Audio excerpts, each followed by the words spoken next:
goes without saying that the Pink Panther franchise is unequivocally the quintessential comedy series to ever grace the screen earth. Although my childhood love for the series stems back to the old cartoons I used to watch on Boomerang and this DVD box set, alongside other vintage cartoons like Popeye, Tom and Jerry, and Looney Tunes, I retained a hyperfixation based on the Steve Martin remake, including the yet-to-be-released sequel, all of which are soft spots, by the way. Just a side note, I didn't get to watch it in theaters as I hoped, aside from a teaser that went with Kung Fu Panda, but was fortunate enough to catch it on demand months later during a trip to San Francisco.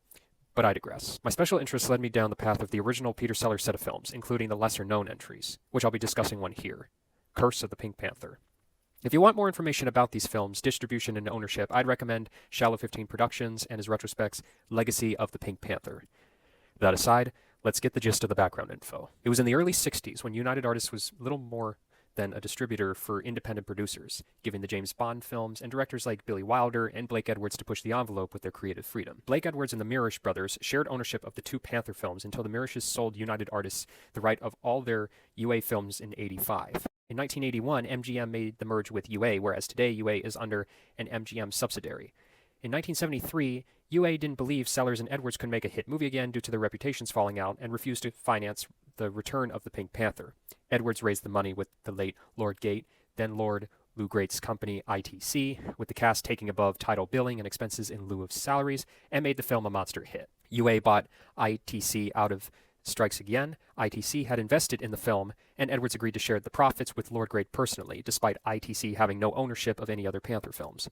When Strikes Again profited, UA forced Sellers and Edwards to make revenge, with both citing in the press that they only did it for the money. Peter Sellers was the king of these films, playing the bumbling Inspector Clouseau, until he succumbed to a massive heart attack in July of 1980, due to many years of poor health and instability. His substance abuse, love life, and general personality issues, which have all been the subject of endless speculation, tabloid scrutiny, and biographical debate ever since. Much like Kinski and Herzog, this was reflected in his turbulent partnership with Edwards while making the later films due to Sellers' deep resentment over returning to the Clouseau character, saying it damaged his career and had run its course. The two disagreed on how sequences should be directed and how the comedy in the movie should be interpreted and choreographed. Sellers occasionally gave the character ideas that were inspired by God, which led to subpar performances. As Edward puts it, quote, "The next time you talk to God, tell him to stay out of show business," unquote. Just before his passing, Sellers was preparing a screenplay without Edwards involved for what would have been the finale for the series, Romance of the Pink Panther, but that's a discussion for another video, amongst other unproduced Panther scripts. The script was shipped out to United Artists the same day Sellers passed away. They offered the role to Dudley Moore, but turned it down without Blake Edwards agreeing to direct. At the time, Edwards was the highest paid director in Hollywood, and UA struggled to get another Panther film off the ground after Revenge, offering him $3 million to make Romance without Sellers. As Sellers recently died, the new MGM/UA began negotiating like crazy for Edwards to continue the series. The studio was run by a man named David Bingelman, who was ultimately fired for gross overspending in early 1982. Edwards decided not to recast the irreplaceable Clouseau, and instead tried to reboot the series with a new character. Trail and Curse of the Pink Panther were written and produced as back-to-back productions at the combined cost of $17 million. Trail follows Clouseau solving the case of the stolen Pink Panther and disappearing, with the second half as a sort of Citizen Kane-esque narrative, where various deleted scenes from prior movies would account for the supporting characters recalling their time with the bumbling detective, and the follow-up would have a Clouseau-like detective tracking down and bringing back the French detective. Edwards planned to introduce a New York detective, Sergeant Clifton Slay, as the new protagonist, while also changing the series geographically. Much the same as Trail's case, Dudley Moore was offered the part but turned it down after gaining success with Arthur. After considering Rowan Atkinson and John Ritter for the role, Edwards cast Tez Wass after enjoying his performance in Soap. Personally speaking, it makes you think in some parallel universe or alternative history if Ritter was actually cast instead of Wass, particularly his reputation and knack for physicality on Three's Company. Just watch that clip where he drinks the rocket. But I digress, he most likely would have asked for a raise. Alongside Slay would be his superior, NYPD Lieutenant Palmyra, hopefully I said that right, and Charlie, the hip black cop, in place of Dreyfus and Francois. The series was to take on a more police academy approach than prototypical Panther. MGM wanted to continue with this cheaper version. Edwards wanted it as comedy's answer to James Bond. Edwards would direct Curse, then pass the torch off to Terry Marshall, director of cult classic Hawk the Slayer, for its sequel, with Edwards' son, Jeffrey, and Sam Bernard writing and Tony Adams producing triannually. All of this fell through when the film flopped. Filming took place across France, Spain, Morocco, New York, and Pinewood Studios over the course of February through June of '82, although the dual production would have its own shortcomings as it ran over schedule, over budget, and mostly because the studio wasn't willing to work with Edwards in his heydays with Sellers. Another factor was the fact he couldn't secure the rights to using the cut footage from Return to use in Trail, as the new MGM UA management tried to cut costs by slicing the budget and shooting schedule on the simultaneous Panther productions. According to actress Joanna Lumley, who played the reporter in Trail and the Countess Chandra in Curse, she discussed in her autobiography on how they were forced to print many scenes after only one take, particularly the chalet scene between her, Was, and Roger Moore, spoilers, and that the studio executives were breathing down Edward's neck to get everything finished, which explains the quality of both films.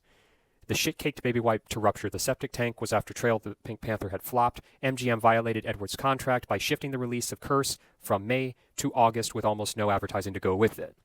Trail profited only $9 million off of its $6 million budget, whereas Curse made $4.5 million against its $11 million budget.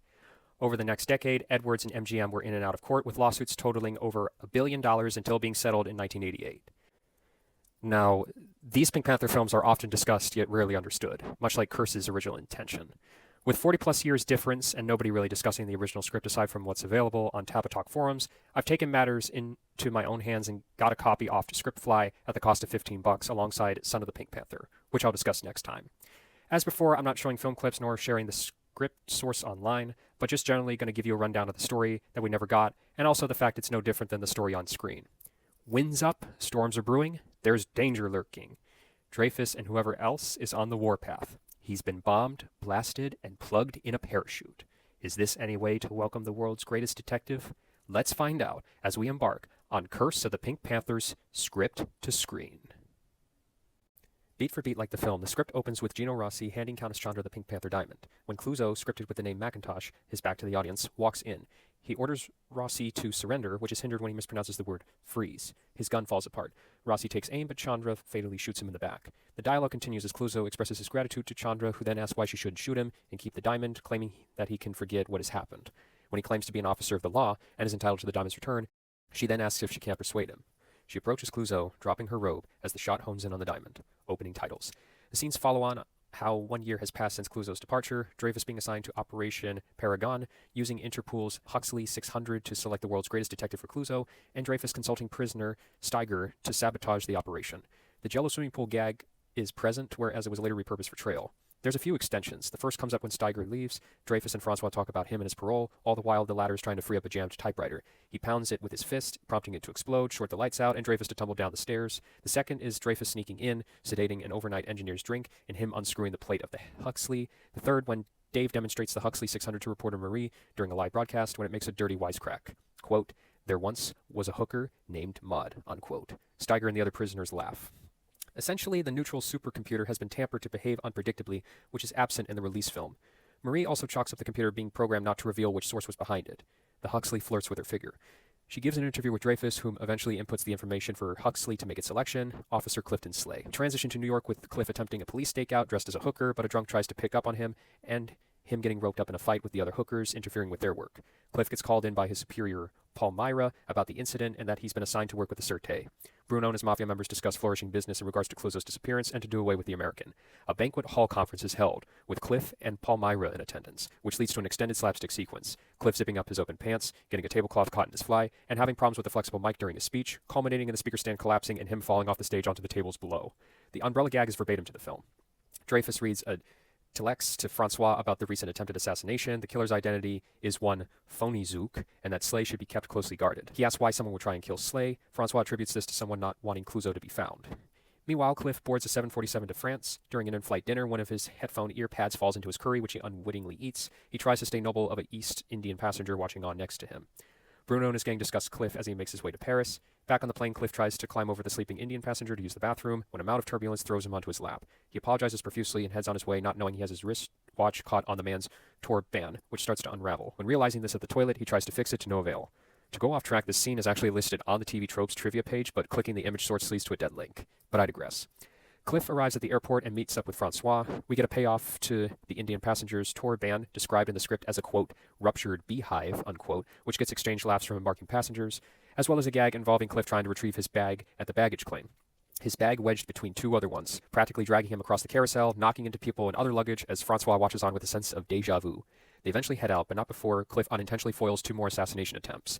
Call back to the umbrella gag used earlier, all of which is replaced with a remote control car, as seen in the release film. Francois reports these back to Dreyfus. Cliff, having checked in at his hotel, asks the driver to be dropped off at the Sûreté.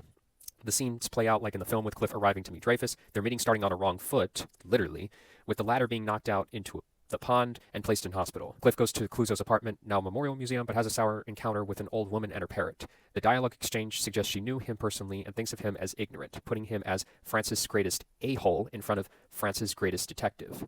Cliff climbs out of the window and sneaks into the museum, leading to an ambush with Cato and an interrupted phone call. Cato and Cliff talk for a bit, referring him to Clouseau's disguise maker, August Balls, who provides him with an instant companion kit and pet terrier, which works to an advantage as he avoids another assassin. He reports back to Dreyfus and then heads on his way to Lugash to seek out where the diamond was stolen, falling through the hole left by the thief as expected. The Lugash president and the chief of police discuss on how they make sure Cliff doesn't find the diamond, as the president has already spent his insurance money. Back at the health spa, Chandra speaks with a bandaged man about Cliff and how he's been targeted, but that the two don't have anything to worry about. Cliff goes to visit Sir Charles, Lady Lytton, and George, where they talk about Clouseau questioning him 3 days after the robbery before heading off to Valencia. A string of gags follow, with Cliff losing both lenses of his framed glasses, unlike the film's version where he loses one while cleaning them, one of which lands in Lytton's drink, and both of them later in the pool, which he falls into as he heads out. The script continues with Cliff asking to head back to the hotel when the secret policemen attach a bomb under the taxi and give a high-speed drive-by shooting chase across France. Cliff escapes through a concert hall rehearsal just before the taxi explodes, like in the film, and him using the companion kit out in public, which ends up leaking air after some cigarette ash gets on it. He eventually plugs it up and hides it in a hotel, pumping air gas into the leaking doll and hiding it in bed, but unwittingly leaves the gas hose running while on the phone to Dreyfus. He opens a window as an assassin enters and shoots the doll in bed, thinking it's Cliff, causing the gas-filled room to explode and leave Cliff hanging out the window with the phone. Dreyfus is left deafened. Bruno is furious that the 4 of his assassins have been knocked off and that Cliff is still alive. Dreyfus is wheeled out by Francois, who tells him that Cliff is in Valencia, unlike the film's version where we just get it from Chandra. The scene continues outside where Dreyfus is about to get a lift from Francois when his wheelchair gets knocked off course by a laundryman swinging a bag out of his truck. The carnival sequence plays out like so, with Cliff and Bruno's gang caught in the middle, giving chase to Cliff and him meeting up with Juliette Taché, scripted with the name Dishy, who, with the help and dumb luck of Cliff, proceeds to knock out most of the mafia members. The two go back to the hotel, and Juliette tries to seduce Cliff, drugging his champagne glass. Dreyfus, having discreetly flown in, watches from another hotel in dismay. She's tranquilized by a papier-mâché head outside the window just as they toast. The policemen burst in and arrest Cliff, much to a delighted Dreyfus. One of the police officers drinks the spiked champagne and falls unconscious. Cliff escapes with the help of George and head out for Sir Charles' yacht. Cliff discusses with Sir Charles, Lady Lytton, and George about his encounter and false accusation, leading him to seek out Countess Chandra. About the same time, Chandra's doctor, Stagg, takes off the bandages of the man, and Chandra embraces him. Cliff takes a parasail at the advice of Sir Charles and company to get a good look at the health spa. While up in the air, a hurl of gunfire ensues. Unlike the release film, where Dreyfus is the only one who attempts to take out Cliff with a bazooka and severs his tow line, it also ends up being the Lugash secret police, Bruno and his mafia gang, Lugash's president-in-chief of police, as well as Cato, dressed up in a Kyoto uniform, all of which want their share in killing Cliff. Cliff crashes through the health spa roof and is introduced to Chandra and a bumbling, fumbling Roger Moore, as seen in the film, showcasing a picture of Inspector Clouseau. Essentially, Clouseau disappeared, undergone a new identity, and went into hiding with the Countess Chandra to join her in a life of crime. But case in point for Cliff, he's convinced by the two that Clouseau is Gino Rossi, and he was killed for the diamond. He's sent back to Dreyfus, reports what happened, and Dreyfus has the case closed as opposed to examining the remains. He sets fire to Clouseau's file, ends up setting the desk on fire, and falls out the window again when Cliff tries to extinguish it. Hitherto, Clouseau and Chandra decide to celebrate with their prized possession, which they opt to take to Humperdinck in Amsterdam, when a black-clawed figure bursts in with a Luger and takes the diamond for himself, leaving behind a calling card, a white gloved with an embroidered P. Back on the yacht, it's revealed to be one of the Lyttons. The three sail off with their claimed prize that eluded them as they share a toast. When going off the script for Curse, it plays out the same as the final film, but with added layers. Some say this Pink Panther would have benefited if it broke from the past, and if Clifton Say got the chance to spread his wings. The police banquet sequence, the plane ride, and baggage carousel would have made some legit set pieces, a la The Party, and make this stand on its own, instead of being recut by the producers to make it more in line with the other films. After all, if you're going to do a sequel, you might as well do things different. Respect what came before it, not repeat it. The prologue has more substance and helps to flesh out both Clouseau and Chandra's arcs than keeping it ambiguous, as is with the moment where we see Dreyfus hacking the computer than just implying it, even if it's not all that necessary. It does expand upon the supercomputer scene. Whereas Trail feels half-assed and there's more bite to Curse, I'd imagine if they easily combine the two projects into one epic story, with Clouseau going missing and Cliff stepping in to rescue him, it'd get a broader point across. But most likely it wouldn't. Not just making the film too long, but especially when considering that the production was rushed and interfered by the studio, and that audiences weren't too kind on it, it's not hard to see how it bombed. Peter Sellers was the glue that kept these films together, and they wouldn't accept anyone else taking on his role. The film's no masterpiece, but I think if the studio were to leave it as scripted, it could have been interesting. Specifically, a talent like John Ritter helming Clifton Slay, especially having the physicality on Three's Company, could have been far superior than Ted Wass' interpretation. As mentioned before, Ritter was considered but not chosen. Wass also points out in the press how his favorite scenes got cut, and maybe the fact that Wass wasn't well versed into doing comedy. He repeatedly told the press he wasn't comfortable with sight gags. Whether the studio will ever release these scenes is left up for debate, or most likely, as is the case with many of these, they become lost media. Here I am, a YouTube influencer with over 400,000 subscribers getting paid to destroy playthings, but as with posting shorts and talking about the history of these movies, I got no audience. Success doesn't happen overnight. I'll get on top somehow. As always, better to live in a series of oh-wells than what-ifs.